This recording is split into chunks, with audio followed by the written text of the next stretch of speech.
Hey YouTube, it's Austin034 here with a belt comparison and review for the WWF or WWE Undisputed Championship. In this video, I'm going to compare both belts that I own for replicas, and I'm going to start with a brief history of the WWF or WWE Undisputed Championship. In 2002, the night after WrestleMania 18, Ric Flair debuted the version 1 of this belt to replace the WWF Big Eagle and WCW Championship that Chris Jericho had been parading around like a ballroom dancer since Vengeance of 2001, thus merging these two beautiful belts into one undisputed championship. Triple H went on to defend this version of the belt against Hollywood Hulk Hogan, who would defeat Triple H at Backlash less than a month later. Hollywood Brother, who, if I remember correctly from a Hazard F5 video, stated that Hogan for one night used a version 1.5 of the title that had a horrible paint job. This paint job would translate over to the Figures Inc. failure of a replica belt that they made available for sale later that year. Following this, The Undertaker took over from Hogan and would debut the version 2 at Vengeance 2002 in a triple threat match that he lost to The Rock. And Kurt Angle was there too, I suppose. The Rock would carry this version of the Undisputed version 2 championship until he lost it to Bork Laser at SummerSlam that year. The version 2 was then killed the very next night on Raw as Lesnar had modified the strap and the plates to fit him better. And that concludes our brief, possibly error-ridden history and look back at the WWF and WWE Undisputed Championships, both the version 1, 1.5, and version 2. This next segment will involve a comparison between the version 1 and version 2 replicas that I own. So that's what these two belts, I believe, are based off. Well, this one I know for sure is based off of the V2. This one I'm just guessing is based off of the V1. So the origins of how I got this V1 is I bought it off of Facebook Marketplace, and supposedly this was made by Fight Night Sami Malik. I don't know if I believe that. But it was cheap. It was like 125 bucks. So I was like, fuck it, I'll take it. 2mm plating, so not very thick, but it's a decent weight. I believe I clocked it in at about 5 pounds or so, maybe 5¼ pounds when I went to the post office. So, you know, it's not that bad in terms of weight. The center plate leaves a lot to be desired. The nameplate is not removable. That is a solid stuck on. Probably my biggest gripe is that there's a gold tip that nobody asked for to be on there. The Undisputed title in no way, shape, or form ever had a gold tip on the end of it. But you know, I think that was probably a custom request from the person I bought this off of when they had the belt made. The leather itself is not bad. I actually like the leather. It's very close to what I feel like a actual WWE or WWF title would have had for, you know, actual leather work. Very pliable, very floppy and flexy. I'm very satisfied with this purchase. Here's the best part, and I want you to pay close attention. See these snaps here? See these snaps here? They do this wonderful thing where they actually snap in place.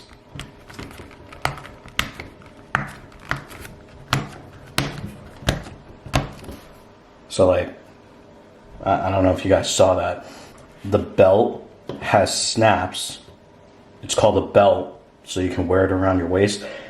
And the snaps actually snap into place. I'm not trying to say that I'm salty or anything. But yeah. Big shout out to my boy Sami Malik at Fight Night Belts.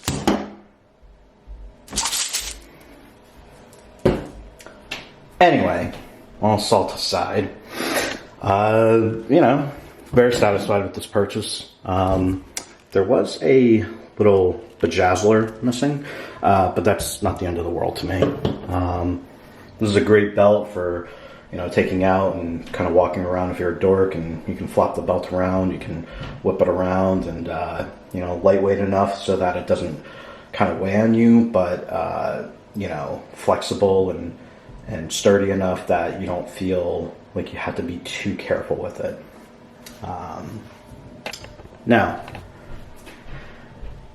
as far as the V2, this is a very different beast. I acquired this obviously through the WWE shop.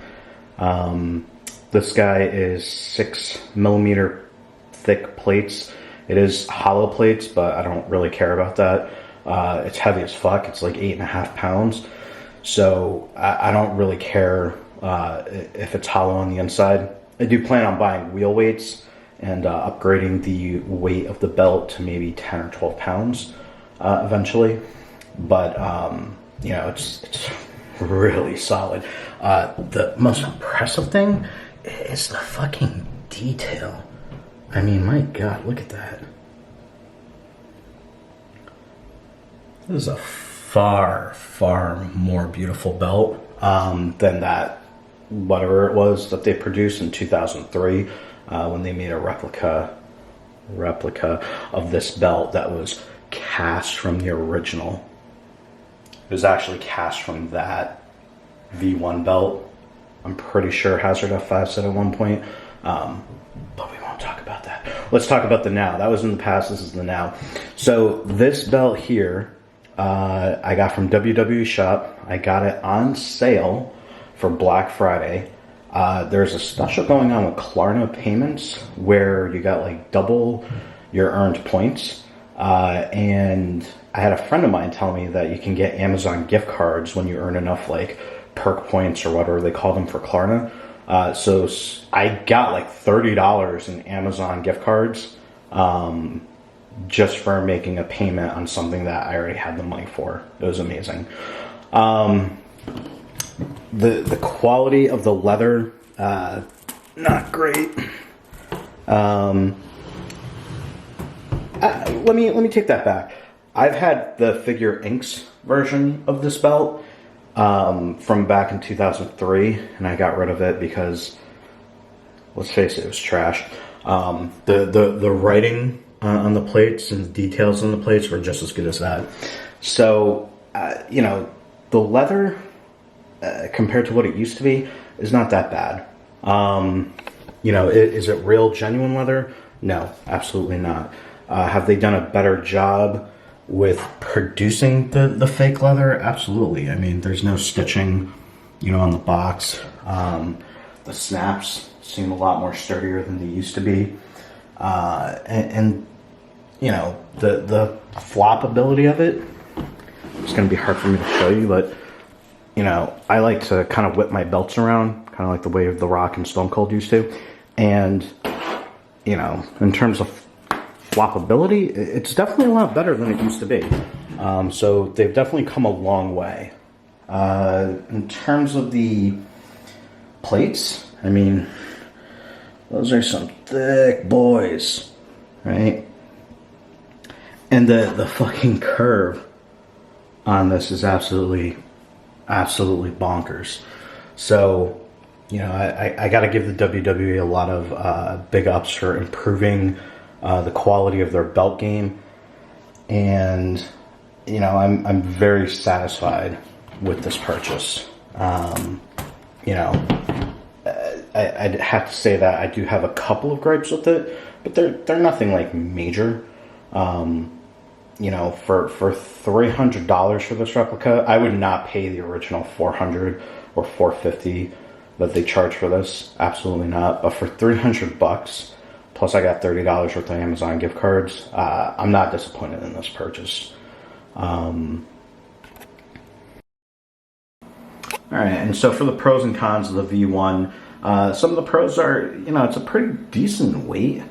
5.25 pounds. I mean, it's definitely not bad for a replica this tiny.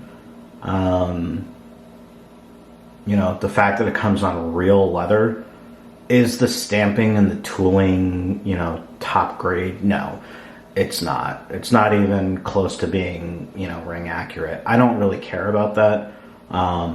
Clamshell tooling and all that shit doesn't really affect the way that the belt performs for me. And for me, it doesn't really affect the overall usability of the belt. You know, as long as it's a clean look, as long as the leather feels good, that's all I really care about. The backing for the leather is amazing on this belt. Probably the best backing of leather I've seen for a replica I own. I'm hoping to eventually get a better belt in the future. But as far as this one, I mean, for 125 bucks, I'm not complaining. You know, and I gotta bring this back in here, but the fact that on this title, the fact that the snaps actually snap, yeah, definitely worth that money right there.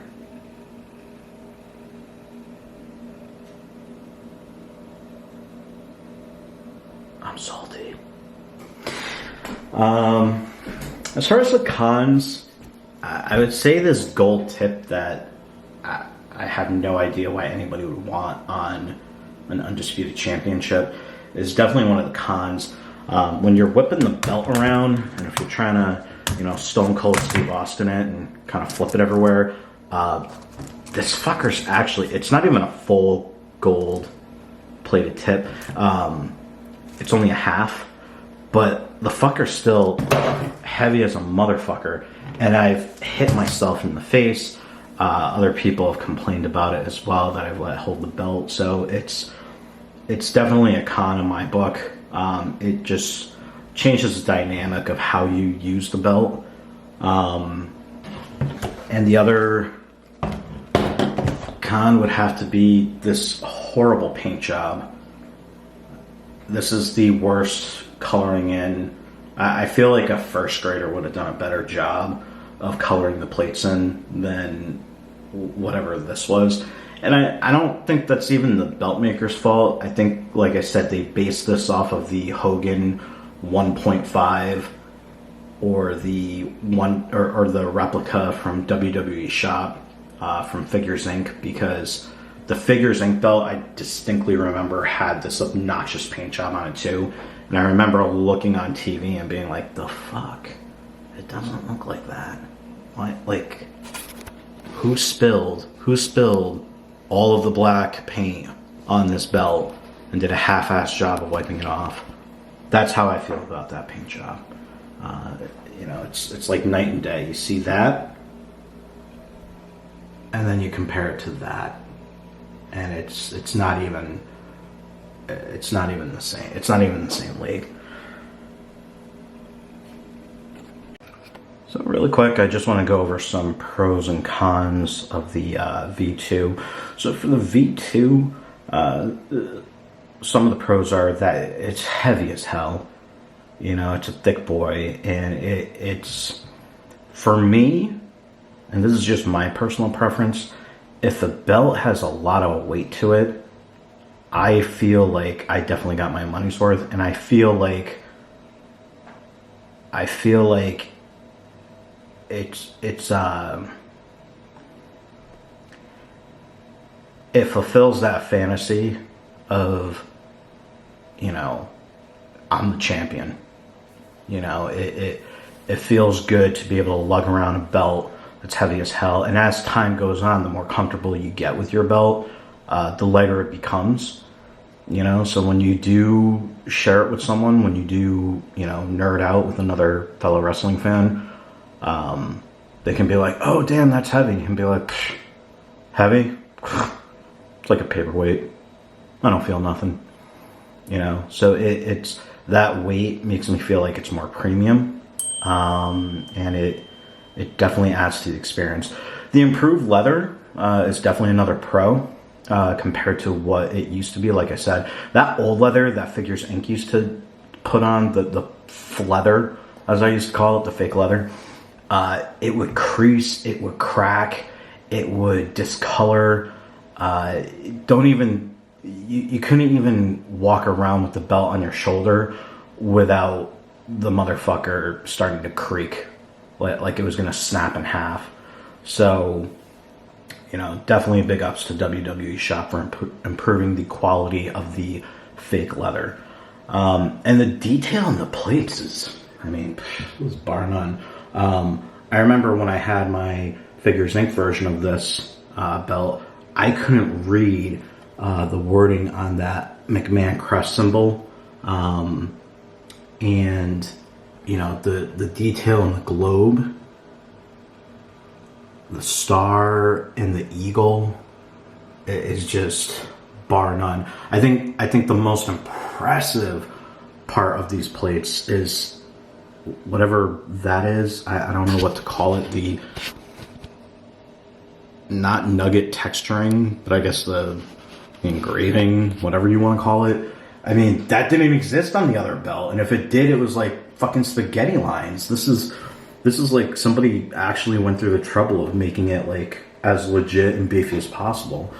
The paint job on it, on the rim of the plates is pretty good.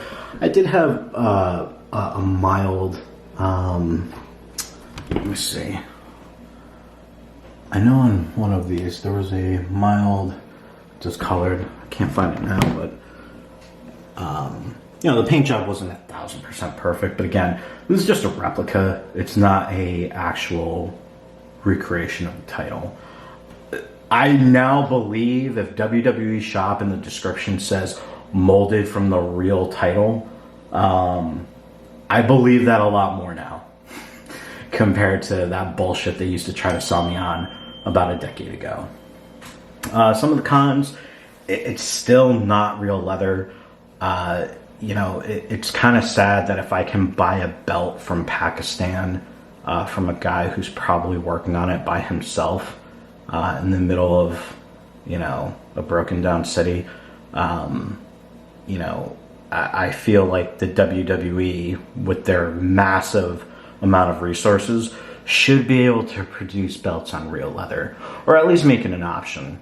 You know, and it shouldn't be $2,000 for a belt that still has fake leather on it. I don't understand how they get away with that. Somebody should sue them. Honestly, somebody should sue them, because I'm pretty sure they said it's top grain leather on that $2,000 belt, and people have exposed the fact that it's actually still fake leather. The exposed screws, not a fan of that. I don't like that patch on the back either, and that fucking other bullshit that they slap onto the back of the belt. You could give me a card that says it's an official replica. You could add it onto the end of these snaps here. You could cover up the snaps and put the little stamps there. Why you have to put it in the dead center of the fucking belt, I have no idea. That pisses me off. And then the nameplate unscrewing from the back, that's definitely another con for me. I feel like you should be able to, you know, it's 2021, we should be able to produce replicas that if they have a nameplate, you unscrew it from the front. Just like they show you on the WWE YouTube channel, when they're changing out the plates, they always unscrew it from the front. And for some reason, when you buy a replica, they're like, nope, gotta do it from the back. Stupid. All right.